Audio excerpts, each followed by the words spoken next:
Olá, aqui é Douglas Rainho, idealizador do blog Perdido em Pensamentos. E no pensamento de hoje nós vamos tocar num assunto muito delicado: tabus, homossexualidade e pecados.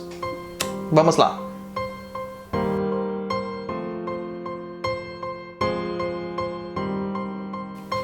Nós recebemos este pedido de vídeo de um dos nossos leitores do blog e também dos espectadores aqui do canal. A questão de falar sobre esses temas é muito complicada. Certa vez eu estava falando com um amigo e falei: cara, o único tema que eu não gostaria de comentar seria sobre homossexualidade. Ele me olhou chocado e falou: mas Douglas, você tem que falar sobre homossexualidade. Pois é um tema que acaba sendo muito polêmico e também muito mal compreendido. E eu falei assim: não, cara, justamente por isso eu não tenho que falar sobre homossexualidade. Pois não há nada errado em homossexualidade, cara. Segundo o preto velho que trabalha comigo, o vovô Francisco do Congo, ele diz que o homossexual ele não tem problema algum, como muitas pessoas tendem a achar.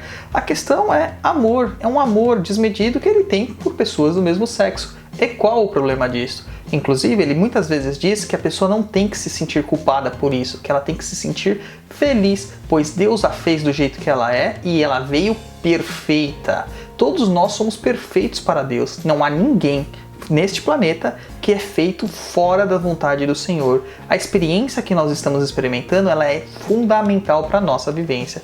E vocês acham que a gente não vai sofrer por ser heterossexual? Ou só vai sofrer por ser homossexual? Está errado. A gente vai sofrer de todas as formas, qualquer coisa na vida, pois ela faz parte da nossa programação kármica. A questão é que há muito preconceito na sociedade e é um tabu muito grande tocar neste assunto. A medicina tradicional chinesa tem até uma explicação para a homossexualidade. O que eu penso é que certas culturas tentaram explicar isso de formas energéticas. O próprio espiritismo muitas vezes diz que é um espírito afinizado com certas energias de um gênero que acaba vindo experienciando um outro gênero e que traz consigo essa energia muito forte ainda do gênero que mais vivenciou. Então vamos supor que eu tenha encarnado diversas vezes como mulher e acabo vindo como um homem nessa encarnação, mas essa energia feminina ela é muito forte ainda comigo, então eu vou trazer isso aqui para cá. Também temos os casos de missão. A pessoa ela passa por uma experiência de homoafetividade para que ela realmente lute contra os próprios preconceitos internos dela. E também ela pode passar por uma questão de causa e efeito. Quem garante que ela não tenha julgado pessoas que eram exatamente assim antigamente, em outras vidas? Na verdade, a gente não tem muito como saber, mas o que nós devemos praticar e agir é entender, acima de tudo, entender é que está tudo dentro da vontade de Deus. Então é tudo normal, gente. Vamos parar com essa bobagem, tá certo? Principalmente a galera que incorpora Exus e pombagiras para justificar erros. Isso não existe, galera. Cada um é o que é e acabou. Isso não tem nada a ver, não tem nada de errado. Este é um assunto muito complicado porque falar sobre homossexualidade ou uma afetividade tange uma área da sociedade que é mal compreendida. Parece que as pessoas elas julgam todo mundo simplesmente porque eu escolhi estar com um homem ou se eu escolhi estar com uma mulher. Isso está completamente deturpado. Nós devemos julgar as pessoas? Nunca. Nós devemos amá-las, não importa como. Nós devemos respeitá-las e compreendê-las. Jesus, quando trouxe as suas mensagens para cá, nunca disse: ame a teu próximo como a ti mesmo, desde que ele seja hétero. Não existe isso. Nós temos que aceitar todos. E também, todos os homoafetivos, eles têm que aceitar que existe uma diversidade, lutar por seus direitos sim, e compreender também que certas pessoas ainda têm a cabeça parada no tempo. Então, a gente tem que tratar com compaixão. Vamos lutar pelos nossos direitos, mas lutar pela igualdade. É isso que vai nos trazer sempre a coalizão de toda a diversidade que nós temos. Devemos respeitar a diversidade. É a diversidade que nos faz humano e é a diversidade que é divertida. Dentro da espiritualidade ainda nós vamos encontrar outras questões muito complicadas, que são os tabus. Tabus, por exemplo, como casar virgem, não ter relações sexuais antes do casamento, também como não poder ter filhos solteiros, também outras questões como presidiários e ex-presidiários, e também questões como os pecados. Na verdade, tudo que é relacionado a pecado, a gente tem que desconsiderar. Esta palavra não existe no ramo espiritualista. O que existe é causa e efeito. Nós agimos e nós produzimos nossa própria derrocada ou nossa própria ascensão.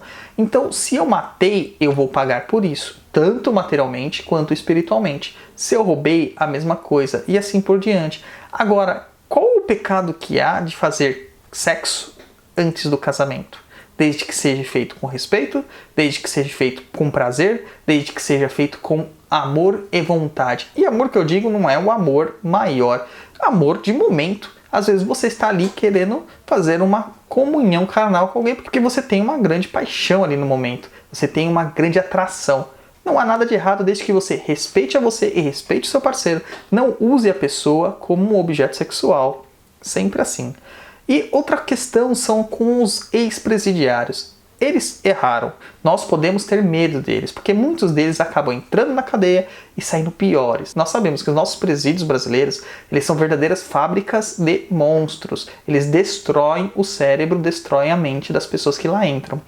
Porque nós temos inúmeros problemas governamentais e que não interessa ao governo que recupere essas pessoas realmente. Então, o que acontece é que nós devemos agir da mesma forma com todos. Devemos dar as oportunidades, tentar resolver este medo interno e, quem sabe, que essas pessoas melhorem.